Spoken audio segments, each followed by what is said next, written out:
Doktor Tafsir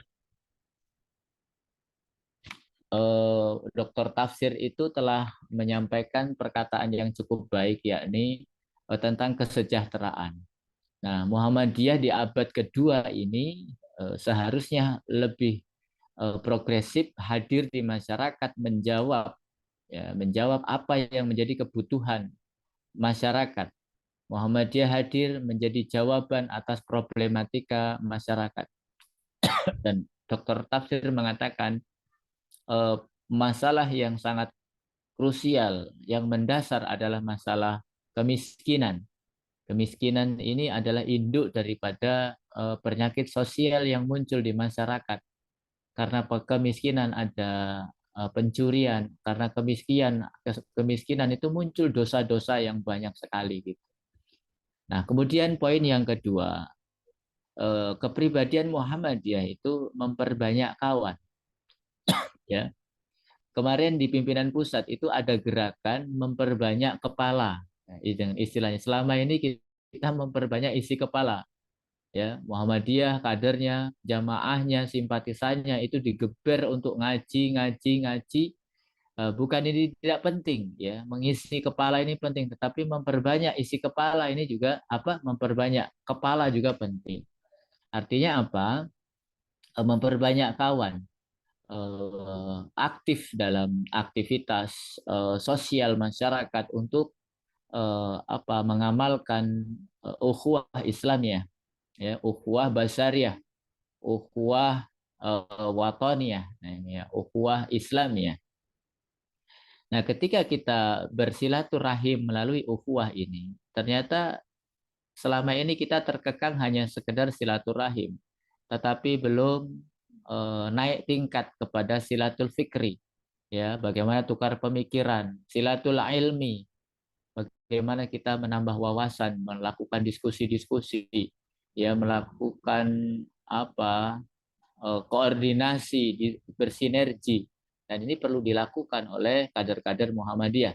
Ya, kita jadikan komunitas-komunitas selain kita itu adalah potensi-potensi untuk meringankan kerja berat dakwah, ya. Nah, ini. Kemudian poin yang ketiga, lapang dada. Lapang dada ini merupakan sikap kader Muhammadiyah, tidak mudah tersinggung, tidak mudah terprovokasi, tidak mudah marah, ya. Hasil daripada lapang dada ini adalah sikap kedewasaan, ya, sikap bijaksana, ini luas pandangan. Jadi tidak sempit, tidak seperti katak dalam tempurung, tidak sempit tetapi luas, ya kan, dengan tetap memegang teguh prinsip-prinsip ajaran Islam. Kemudian yang keempat, eh, ciri dari kepribadian Muhammadiyah itu adalah religiusitas atau spiritualitas. Nah, ini menjadi penting karena apa? Muhammadiyah adalah gerakan keagamaan, ya, bukan gerakan politik tok gitu, ya, bukan gerakan ekonomi saja, tetapi seluruh sendi-sendi gerakan yang diakomodir oleh Muhammadiyah itu adalah bersumber daripada nilai-nilai keagamaan, jadi agama Islam, ya, keluhuran, akhlak, ya, muamalah, ketauhidan, akidah. Nah, ini itu tidak lepas dari itu, ya.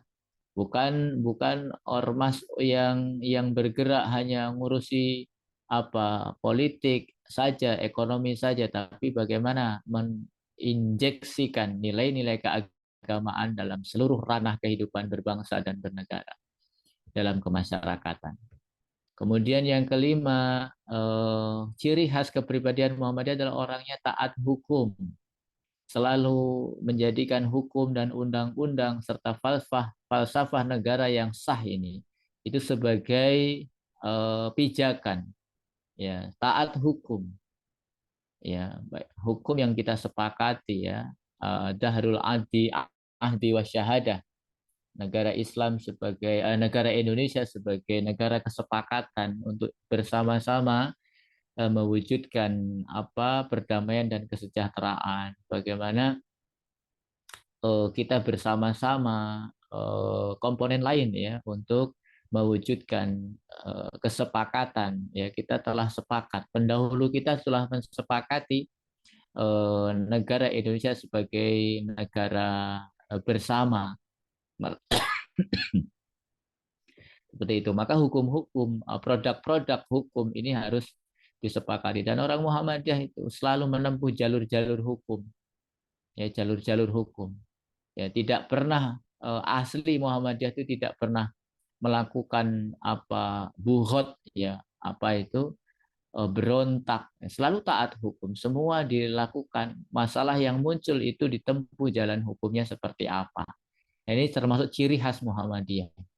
Nggak main apa, nggak main hakim sendiri, tidak brutal, ya. Selalu konstitusional, ya, seperti itu. Dalam dakwah amar ma'ruf nahi mungkar itu selalu mentaati hukum. Nah, ini. Dan kita tegaskan kepada seluruh kader dan warga Muhammadiyah, taatilah hukum, ya, hukum yang ada di tempat itu.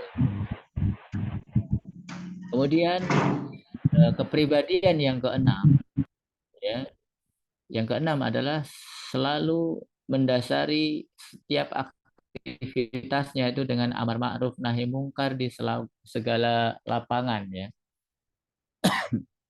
Ini mengacu kepada perkataan sahabat Umar bin Khattab radhiyallahu taala anhu bahwa seluruh yang keluar dari aktivitas badan ya manusia itu akan merepotkan hari hisab mereka kecuali amar ma'ruf nahi mungkar. Nah, ini perlu kita pedomani dan kita pegang teguh bahwa hadirnya Muhammadiyah itu dalam rangka dakwah amar ma'ruf nahi mungkar. Nah, ini bisa kita aplikasikan di dalam keluarga kita, ya, kampung kita. Nah, ini selalu ada nasihat.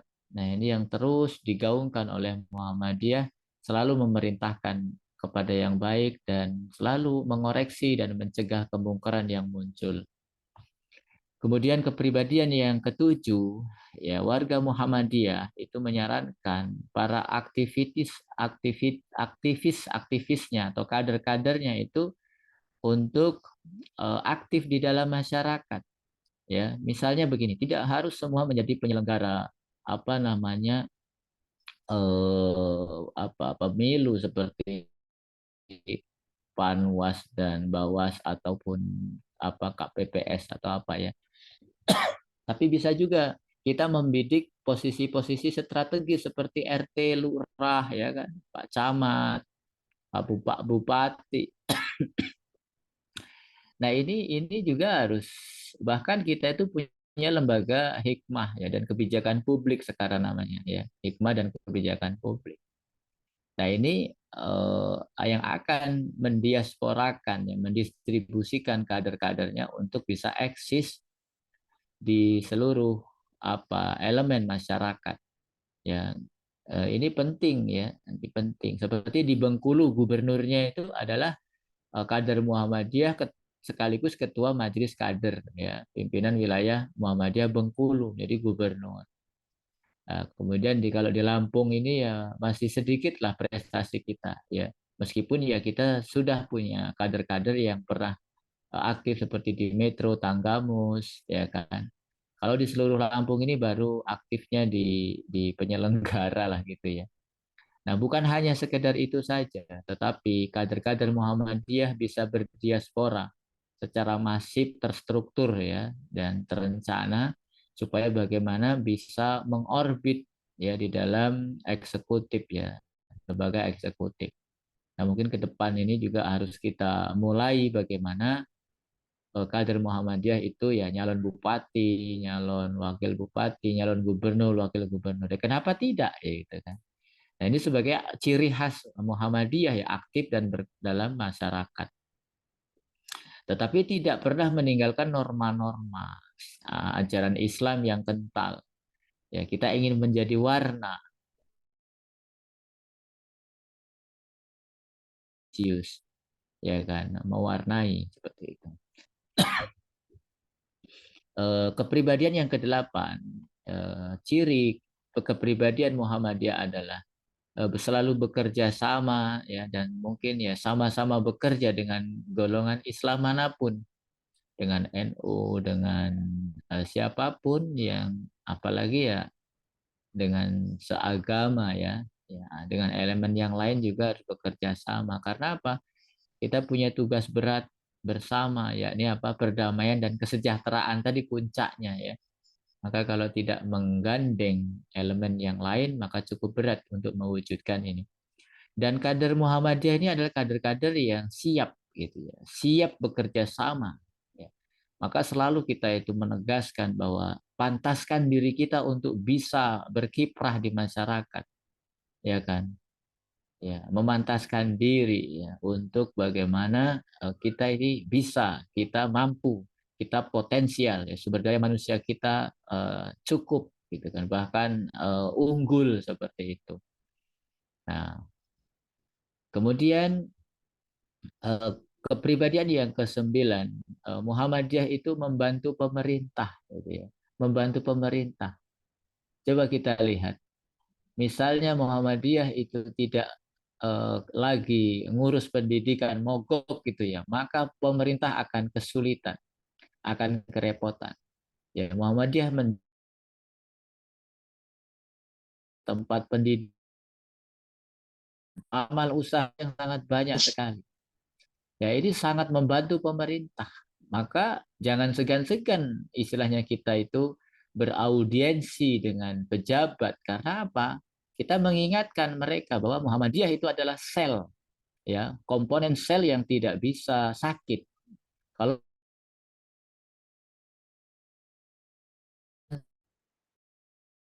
kalau Muhammadiyahnya itu hilang, mau membahayakan itu, ya kan?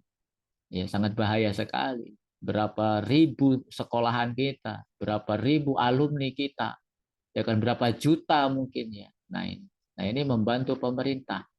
Ketika ada bencana alam, ketika ada apa ya, misalkan pos bakum, ya pos bakum itu adalah gerakan, ada gerakan wanita Aisyah yang peduli terhadap kasus isu-isu sosial. Kemudian MDMC itu bencana, kemudian lazismu dan lain sebagainya. Ini merupakan kerja ikhlas, kerja cerdas Muhammadiyah. Ya, untuk apa? Sebenarnya lillahi ta'ala, tetapi apa? Dalam sisi sosial kenegaraan, Muhammadiyah sangat membantu pemerintah. Ya, titik tekannya adalah pemerintah tidak bisa berjalan sendiri tanpa melibatkan kita, yakni kader Muhammadiyah. Maka audiensi itu penting. Tunjukkan bahwa Muhammadiyah itu punya saham besar ya di negara ini. Ya, akhir yakni kepribadian yang adil dan korektif, kritis. Nah ini kritis, tetapi kritis yang bijaksana, ya kan? Baik ke dalam ataupun keluar, ya ke dalam ataupun keluar. Ya sikap atau sifat kritis ini diperlukan. Ya, ini diambil oleh IMM ya. Jangan kehilangan nalar kritis. Kritis bukan berarti benci, ya, tetapi sikap mawas diri. Ya, kritis itu adalah sifat untuk menjaga supaya apa? Tetap memiliki kontrol sosial.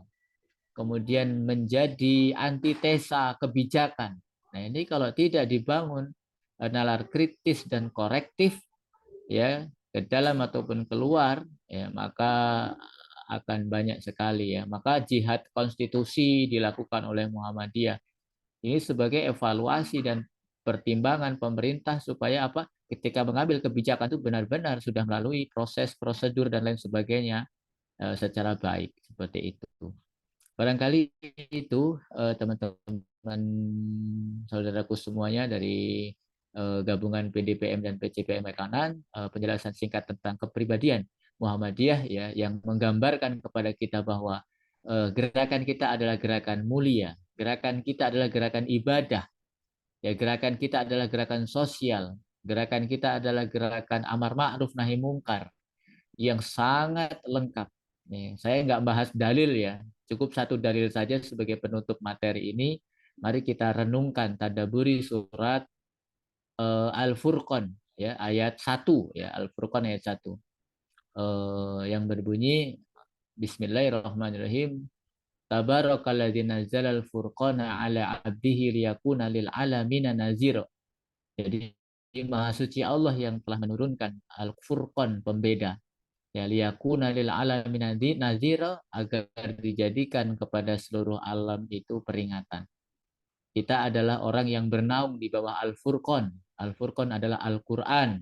Al-Quran adalah pembeda mana haram, mana halal, mana perintah, mana larangan, mana hak, mana batil, ya, mana tauhid, mana syirik, mana sunnah, mana bid'ah. Itu Al-Furqan.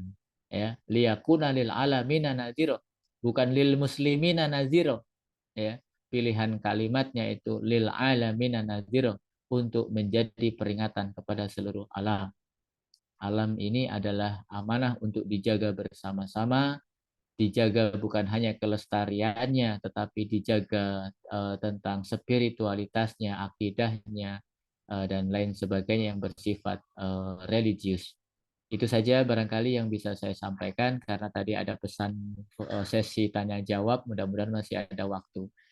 Sebelumnya saya kembalikan ke moderator.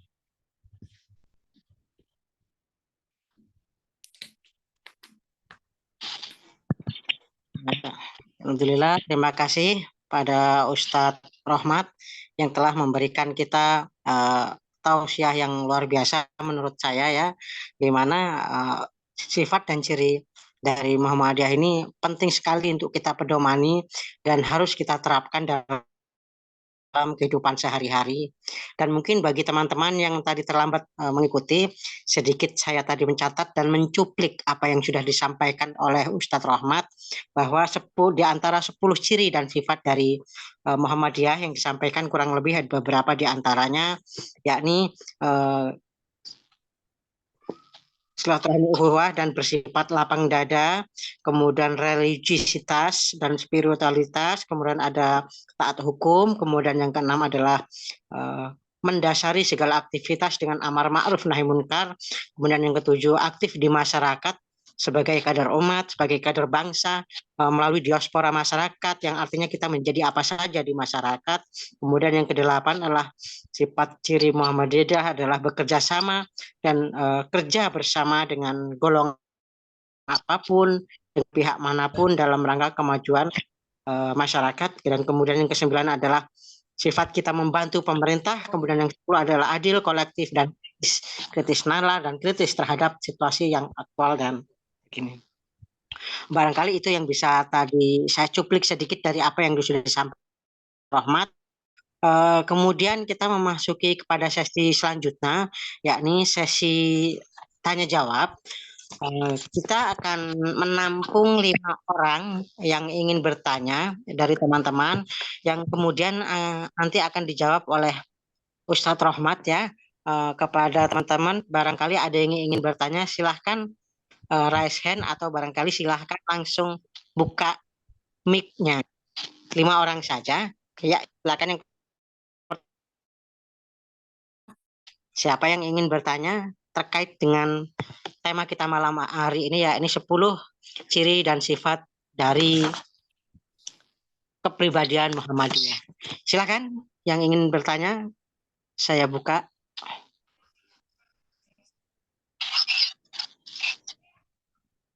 Silakan.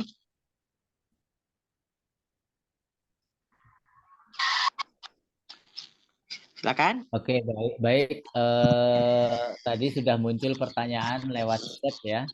Sambil menunggu, sambil menunggu pertanyaan yang lain.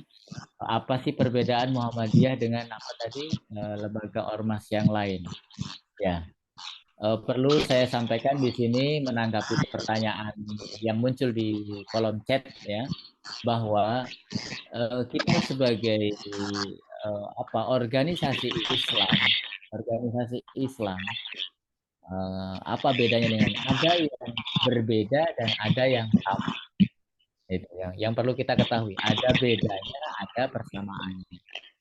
Ya, yang seharusnya boleh berbeda, ya kita nggak apa-apa berbeda. Ya, kalau yang tidak boleh berbeda, ya kita harus sama. Ya, tidak boleh berbeda kalau memang tidak boleh berbeda. Nah, tentu semua itu ada persamaan dan ada perbedaan. Oke, di antara perbedaannya adalah ya dengan ormas yang lain misalnya dengan apa ya? Paling yang suka sering kita bahas adalah perbedaan NU dan Muhammadiyah gitu kan. Nah, karena ya payung gerakan di Muhammadiyah itu ciri khasnya kalau enggak sifatnya itu adalah gerakan sosial apa ya? Gerakan apa namanya? Sosial seperti NU ya. Gerakan Muhammadiyah purifikasi ya. Ya, purifikasi. Nah, ini sebenarnya ini bukan perbedaan tetapi adalah saling menyempurnakan lah. Saya lebih tepatnya lebih suka menyebut kita itu saling menyempurnakan, gitu kan. Misalnya gini, NU ngajak orang-orang masuk masjid meskipun cuma setiap malam Jumat baca Yasin saja. Tapi itu sudah lumayan diajak masuk masjid. Nah, nanti tinggal Muhammadiyah bagaimana mencerdaskan, mencerahkan seperti itu ya kan. Bagaimana mengajak, mengilmui apa yang dibaca dari surat Yasin itu apa misalnya. Jadi istilahnya kalau NU itu masang bubu untuk cari ikan, ya kita yang masak gitu. Nah, ya kita yang masak. Kira-kira seperti itulah.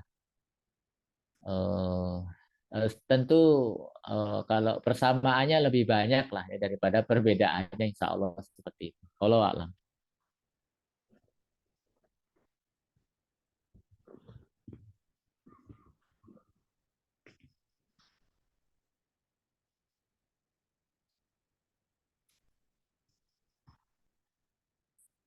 Baik, silakan moderator.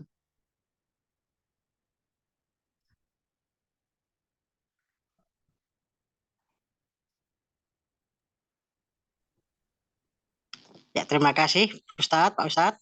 Pertanyaan pertama tadi mungkin sudah dijawab. Pertanyaan yang pertama adalah Wahyu dari Wahyu Mustakin yang bertanya tentang apa yang menjadi pembeda Muhammadiyah dengan organisasi lainnya. Mudah-mudahan dari Saudara Wahyu Mustakin sudah terjawab ya, dan mudah-mudahan sudah apa ya bisa dipahami dari jawaban yang telah disampaikan oleh Ustadz Rahmat. Mungkin pertanyaan selanjutnya ada yang ingin bertanya, kami persilakan. Bisa silakan, bisa juga di ruang eh, Chat. ruang ya, silakan. Ya,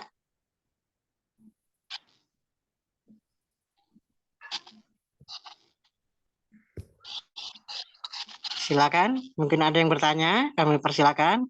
Assalamualaikum. Waalaikumsalam warahmatullahi wabarakatuh. Please. Nama dari mana dan di mana? Saya nama perkenalkan diri dulu, baru pertama kali bisa bergabung dengan rekan-rekan semuanya. Saya nama Ahmad Muklis, asli dari Kasui. Kalau asli kelahiran dari Lampung Tengah di Salurjo. Saya bisa tanya banyak karena baru bergabung, karena telat tadi masuknya memang sinyal juga kurang. Hanya saja saya menyampaikan apresiasi dengan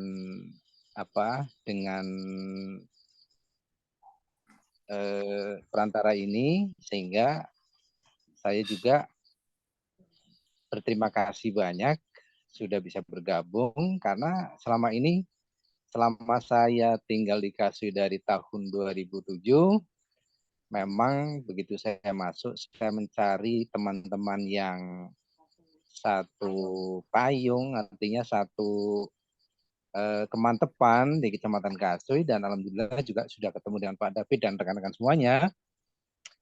Dari materi yang disampaikan, tidak banyak saya berkomentar. Intinya saya cukup bangga sekali berada di naungan Muhammadiyah yang memang tadi disampaikan dari Pak Ustadz bahwa Muhammadiyah ini diantaranya suka bekerja sama dalam hal kebaikan atau fastabiqul khairat, itu yang selama ini kita gaungkan ke masyarakat. Dan alhamdulillah saya pun meski tinggal di satu dusun hanya saya sendiri, tidak punya teman yang lain, tapi tetap bangga dengan keadaan saya sekarang. Ya, saya sedikit cerita. Saya di sini alhamdulillah pernah dipercaya di jadwal khotib. Namun karena mereka tahu latar belakang saya, ya hanya alhamdulillah hanya sekali diberikan kepercayaan. Karena kebiasaan di sini kan pakai teks yang sudah ada dan saya memang pakai inovasi baru bikin teks sendiri dan alhamdulillah habis itu saya dicoret ya alhamdulillah. Ya itu sekedar cerita aja jadi bukan apa namanya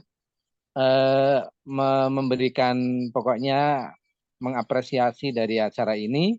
Semoga ke depan juga banyak momen-momen yang lain barangkali kita bisa bertemu secara luring tadi. Saya ingin sekali karena selama ini ya saya bisa ketemu dengan paling Pak David, Pak Aan dan yang lainnya.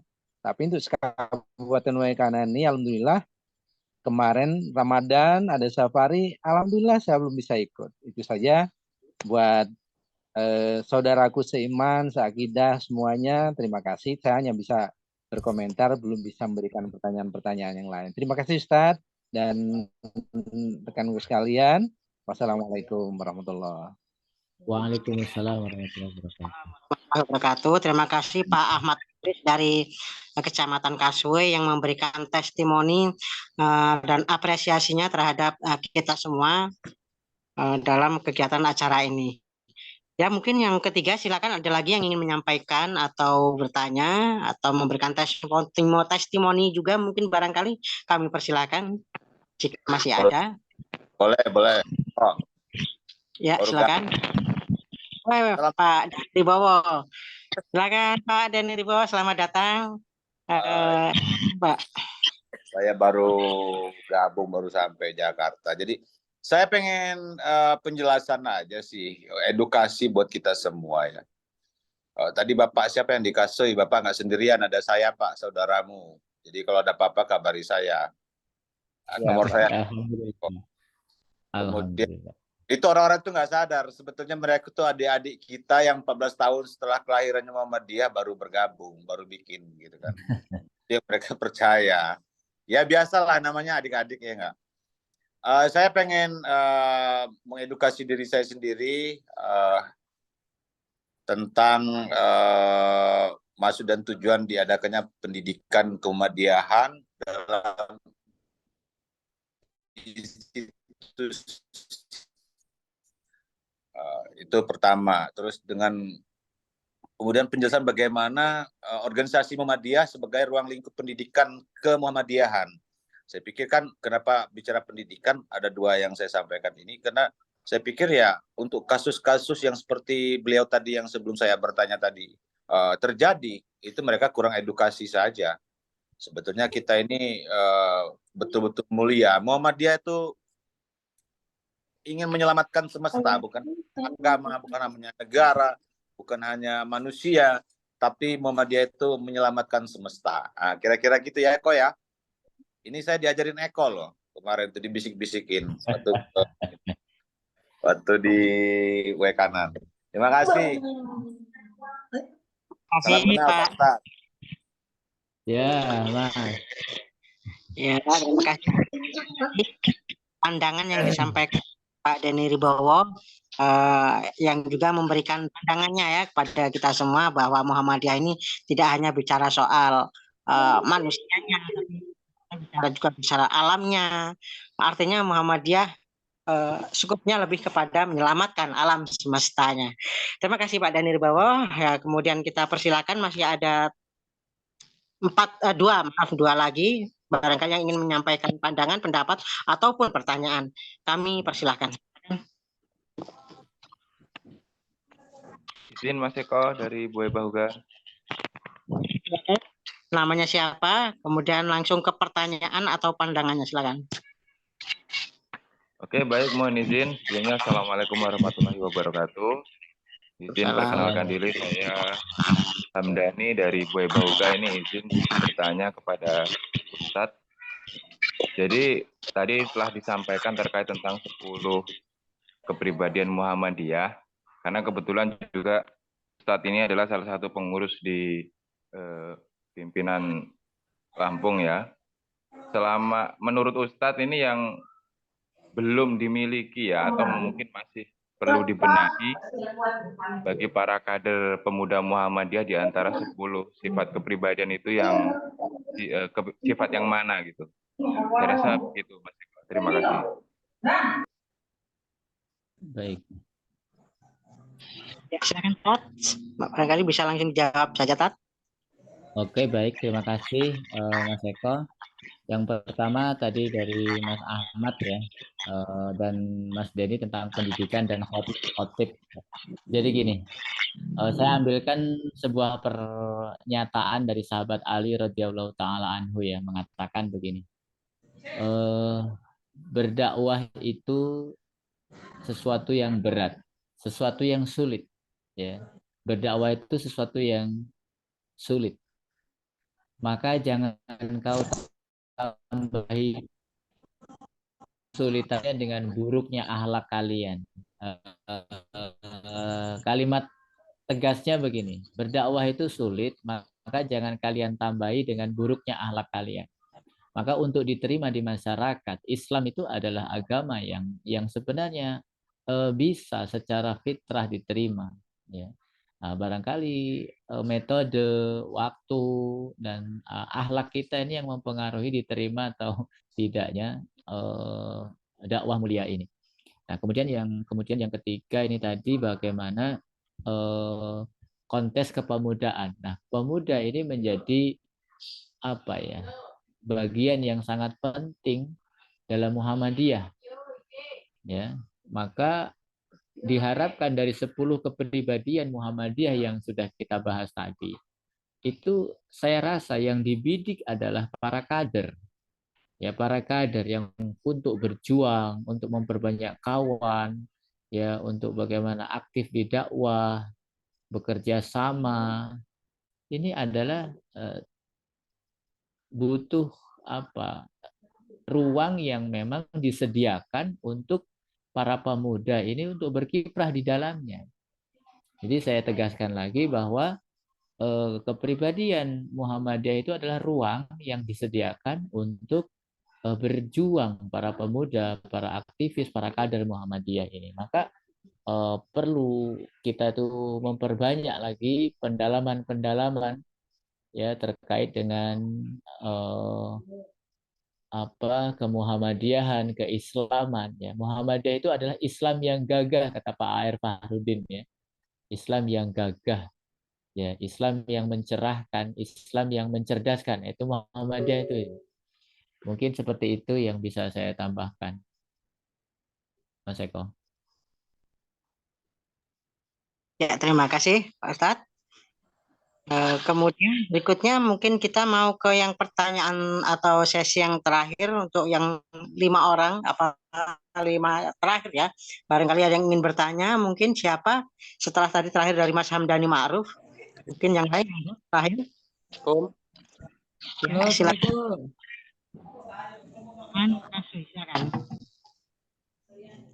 Assalamualaikum. Ya, silakan. Waalaikumsalam warahmatullahi wabarakatuh. Siapa dulu ini? Ya udah langsung aja Mas. Langsung aja. Ya silakan Mas Aan. Oke. Assalamualaikum.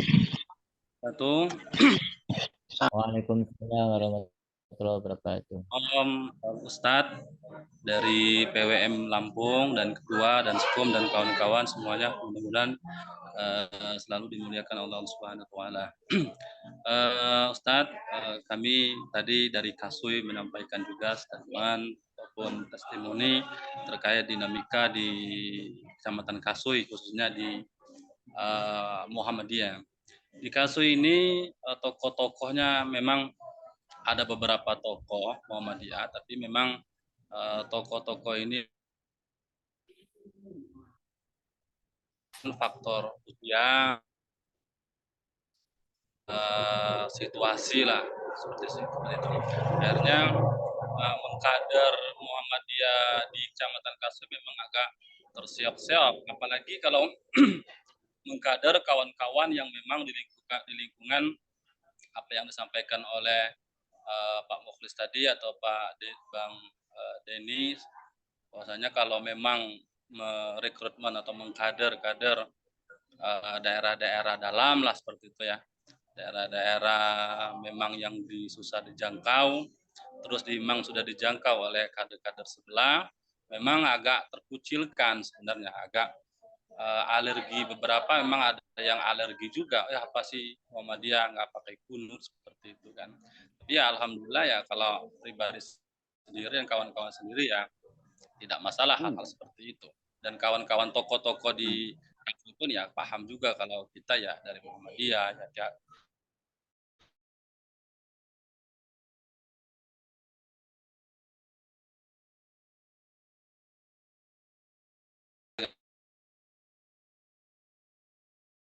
dan kasus tidak saling memojokkan sebenarnya, pada sebenarnya saling mengangkat juga, kawan-kawan dari sebelah juga mengangkat juga Muhammadiyahnya supaya muncul. Tapi memang kelemahannya adalah memang Muhammadiyah di Kasu ini kurang kader-kader dakwahnya, akhirnya tidak muncul lah, bahasanya itu tidak mengudara kuat di Kecamatan Kasu. Makanya kayak ngobrol-ngobrol dengan kawan-kawan sebelah, memang sering kita sharing-sharing tentang Muhammadiyah, tentang Ormas NU kan di KUA itu. Sebetulnya di KUA itu kan banyaklah kader NU-nya daripada kader Muhammadiyah. Kepala KUA-nya Paula Muafiq, kebetulan juga satu kantor dengan ketua PCNU Kabupaten Waikanan, Ustadz Huda. Jadi kita juga ya sering-sering sharing seperti itu. Jadi walaupun kalau saya sih agak dinamis saja. Misalnya kalau disuruh doa, biasanya kan kalau dari Muhammadiyah kan tidak pakai Sayyidina. Maka saya ya karena memang lingkupnya memang harus menggunakan Sayyidina, saya pakai Sayyidina. Misalnya subuh tidak pakai kunut, karena saya memang lingkupnya memang pakai kunut dan kesepakatan bersama di masjid itu. Betul pada waktu itu kan kita pengurusnya. Gimana ini kesepakatan jamaah? Kita mau pakai kunut atau tidak pakai kunut supaya satu pandangan seperti itu. Ya karena memang jamaahnya ya udah pakai kunut saja, ya sudah. Apapun ya siapapun jadi imam ya pakai kunut, termasuk saya sendiri kan seperti itu. Ketika memimpin imam harus memakai kunut seperti itu. Supaya apa? Timbul tidak panjang perdebatan, Muhammadiyah harus mementingkan seperti ini, padahal lingkungan seperti itu.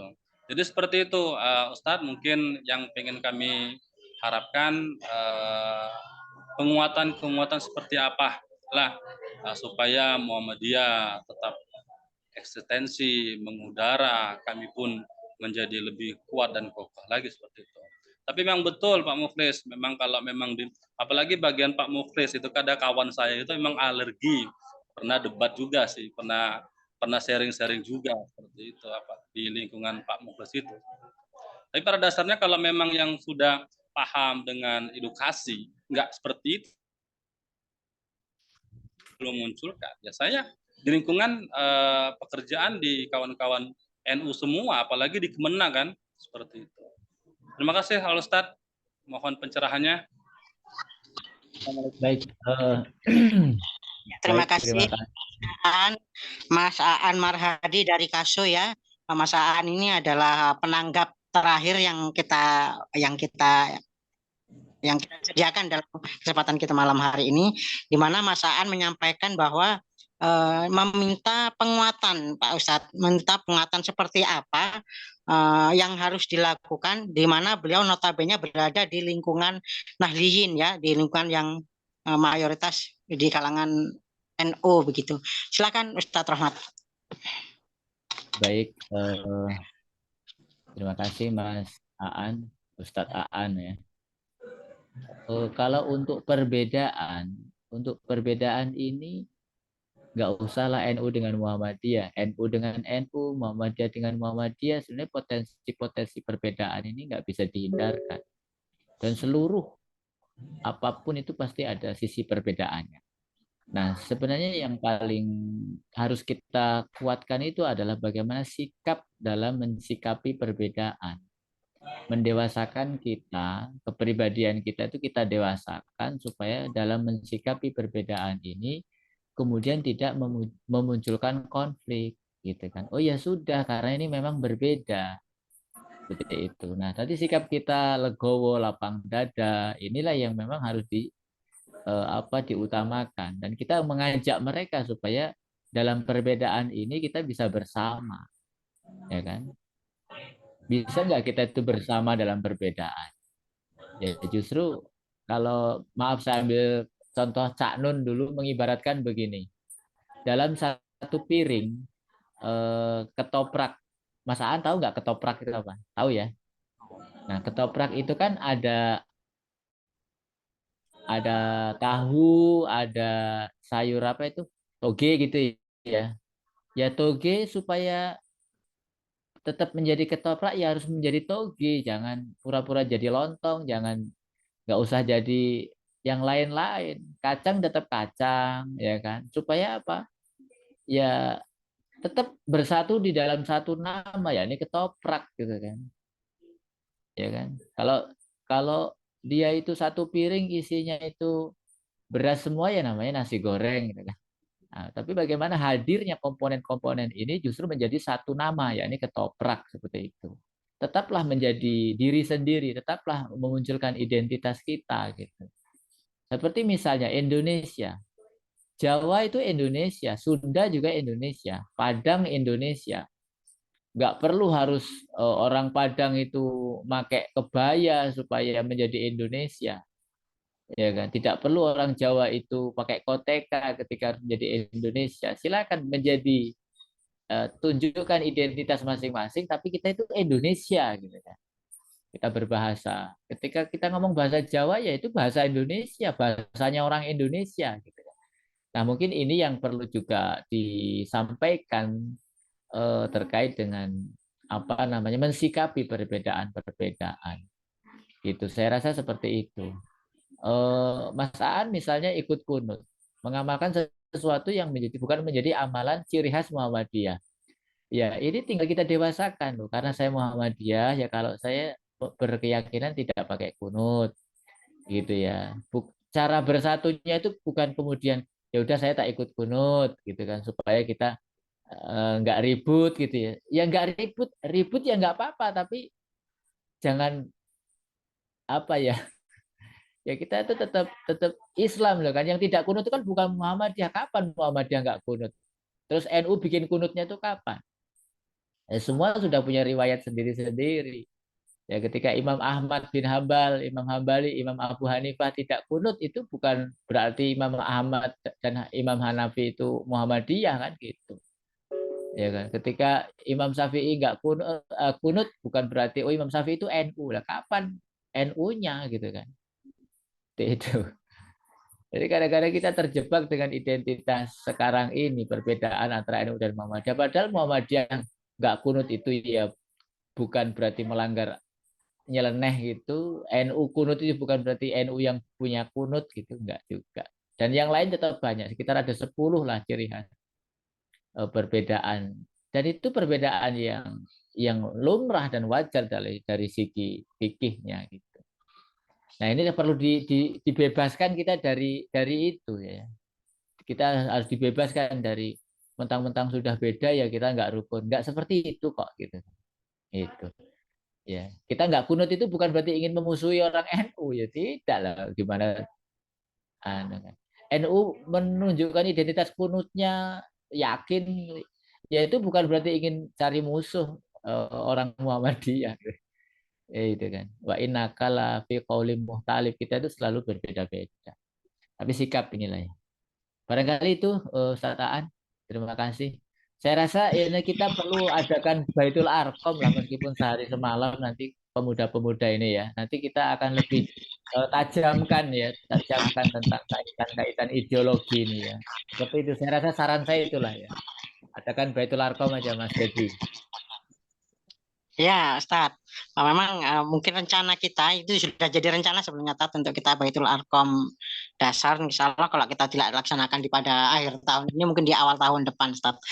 Terima kasih kepada teman-teman semuanya yang sudah menyampaikan pertanyaan dan memberikan tanggapan maupun yang memberikan atensi dan apresiasi pada malam hari ini.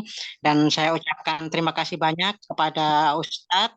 Terima kasih banyak karena telah memberikan kita semua tausiahnya, kajian pandangannya kepada kita semua dalam rangka memperkokoh pengetahuan dan wawasan kemuhammadiyahan kita yang ada di kader-kader pemuda Muhammadiyah di Kabupaten Waikanan. Terakhir, sebelum ke penutup, saya ingin menyapa kepada seluruh teman-teman yang sempat hadir pada malam hari ini. Dan tadi sempat masuk juga di ruang yakni tokoh-tokoh Muhammadiyah juga yang ada di Waikanan, juga yang ada di Provinsi Lampung. Tadi ada Antoni Cahyalana, ada Sugianto, ya, dan itu dari Tanggamus. Kemudian juga ada di ruang Zoom juga Kanda Chandrawansah dari Bandar Lampung. Selamat datang Kanda. Kemudian hadir juga di ruang Zoom Ketua Pimpinan Daerah Muhammadiyah Waikanan Ayahanda Joko Susanto dan rekan-rekan dari Angkatan Muda Muhammadiyah Waikanan AMM, ada dari Pimpinan Daerah Nasihatul Aisyah, kemudian juga ada dari Pimpinan Daerah Asia Mbak Minati ya, tadi hadir di ruang Zoom juga, selamat datang. Dan tentu hadir juga tadi salah satu kader juga dari Muhammadiyah yaitu Kanda Deni Ribowo yang juga tadi sempat menyampaikan apresiasi dan testimoninya dalam kesempatan pada malam hari ini.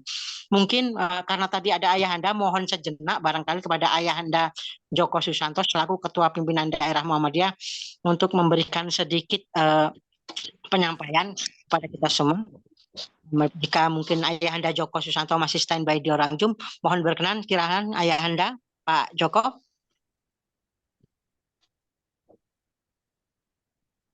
Assalamualaikum Pak Joko. Mudah-mudahan beliau tadi masih ada di ruang Zoom. Waalaikumsalam warahmatullahi wabarakatuh.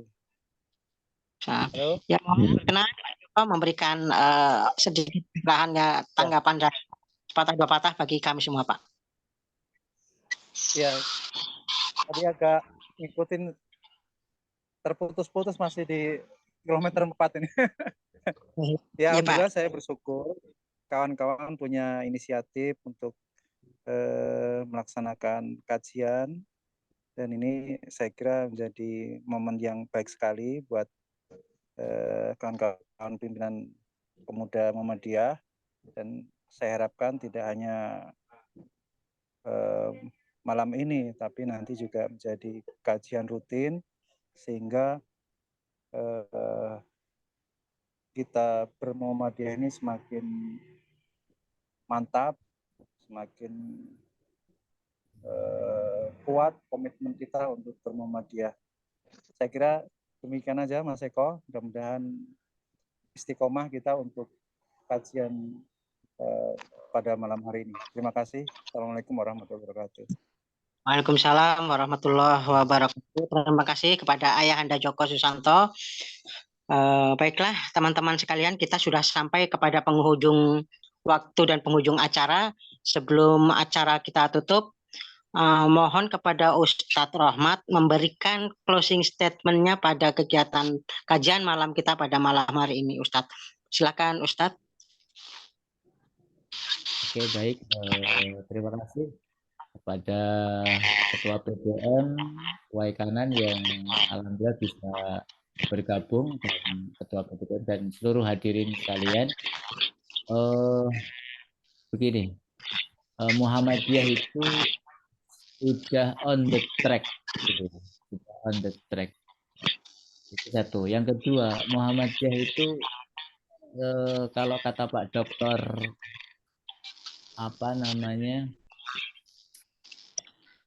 Saat Ibrahim itu adalah wali, gitu ya, wali penuh dengan karomah, gitu ya.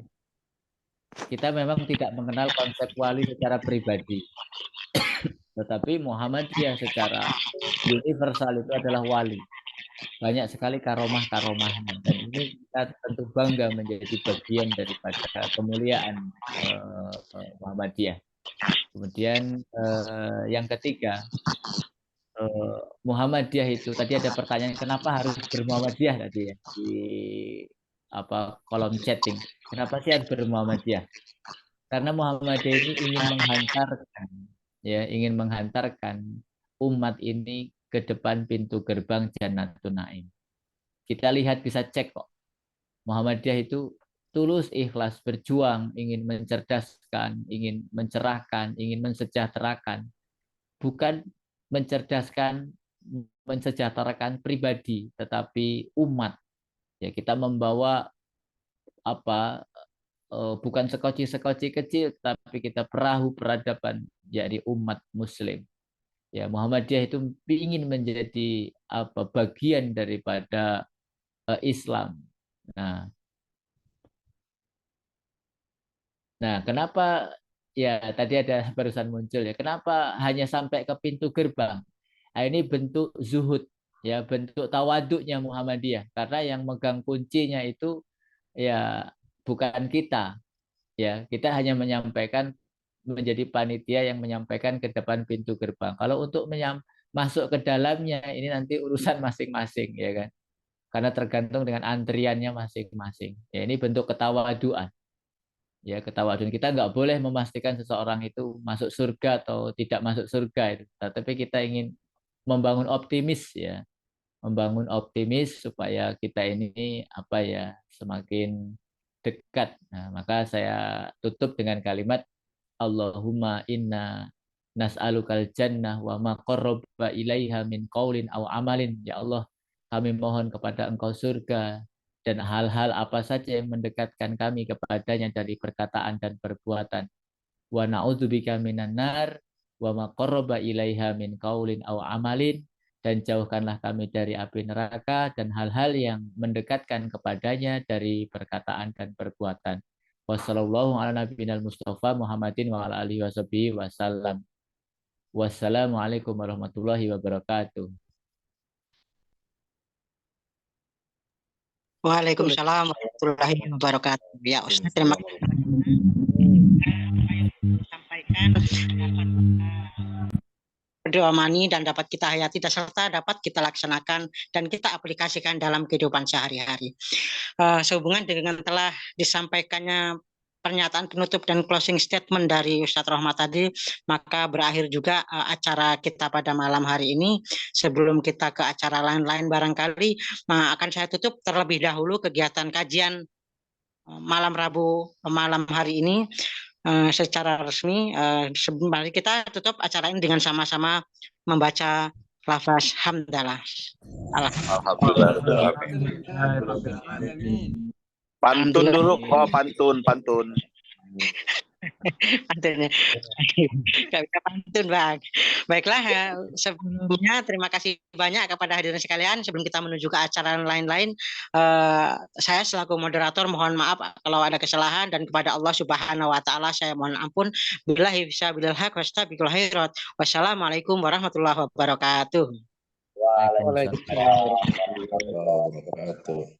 Silakan, sekarang kita sudah ke acara lain-lain setelah kajian ini. Mungkin kalau yang ada halangan bisa langsung melakukan aktivitas lainnya. Tapi kalau yang masih ada